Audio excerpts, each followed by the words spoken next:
Vous verrez toujours parmi ceux qui vivent dans de non hauts degrés de la vie spirituelle une merveilleuse unité d'esprit, même s'ils habitent aux extrémités de la terre. Ils se rencontrent et ils se connaissent, quoiqu'ils ne se soient jamais vus auparavant. Il y a une parfaite unité d'esprit entre eux, afin que tous ne soient qu'un, comme toi, ô Père, tu es en moi, et que je suis en toi. Jean 17, 21. Telle est l'unité d'esprit en Dieu. Paul écrivait « Je n'eus point l'esprit en repos, parce que je n'y trouvais pas Tite et mon frère » de Corinthiens 2:3. Il ne disait pas que son cœur ou que son intelligence, mais que son esprit n'était pas en repos. Nous voyons comment Paul vivait, agissait, travaillait dans l'esprit. Et encore dans Romains 8, nous lisons « Ceux qui sont conduits par la chair s'affectionnent aux choses de la chair, mais ceux qui sont conduits par l'esprit s'affectionnent aux choses de l'esprit. » Vivez-vous selon votre âme ou selon votre esprit? Ceux qui vivent selon la chair sont ceux qui, en pensée, en acte, vivent selon les affections de la chair, tandis que ceux qui vivent selon l'esprit pensent aux choses de l'esprit. La vie de l'esprit, la joie de l'esprit, l'impulsion de l'esprit, la liberté de l'esprit. Car l'affection de la chair donne la mort, mais la pensée de l'esprit produit la vie et la paix.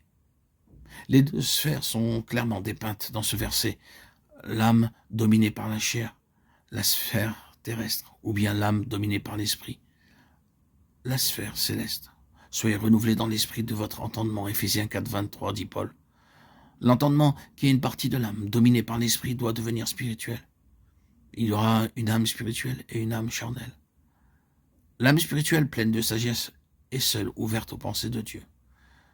Que Dieu nous enseigne ce que c'est que d'avoir une âme renouvelée, une âme spirituelle purifiée, dominée par l'esprit, et non par la puissance charnelle. Une âme capable de penser sagement et clairement les pensées de Dieu. L'apôtre écrit aux Galates, marchez selon l'esprit, et vous n'accomplirez pas les désirs de la chair. Galates 5, 16.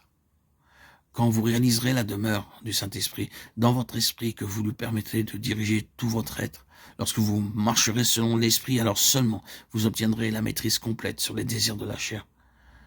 Vous pouvez demander d'être délivré de telle ou telle habitude de la chair, mais à moins que votre esprit ne soit libéré de façon à marcher selon l'esprit, vous retomberez certainement dans votre vieille habitude. Et même si vous n'y cédez pas absolument, vous désirerez le faire, ce qui est presque aussi coupable. Dieu veut que vous soyez délivrés de la servitude de la chair. Et le moyen pour y arriver, c'est de laisser l'esprit gouverner, de façon à ce que le corps soit complètement sous sa domination. Nous voyons dans le Seigneur Jésus, au tombeau de Lazare, comment l'esprit travaille en maître, dominant les armées du mal. Jésus frémit dans son esprit. Jean 11, 33.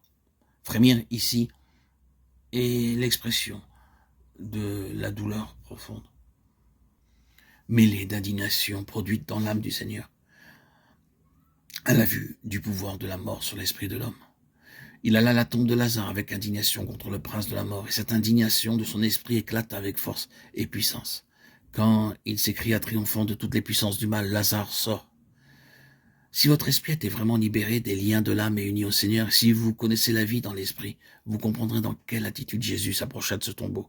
Car c'est la même indignation du Saint-Esprit dans votre esprit qui vous donne la victoire sur les puissances des ténèbres.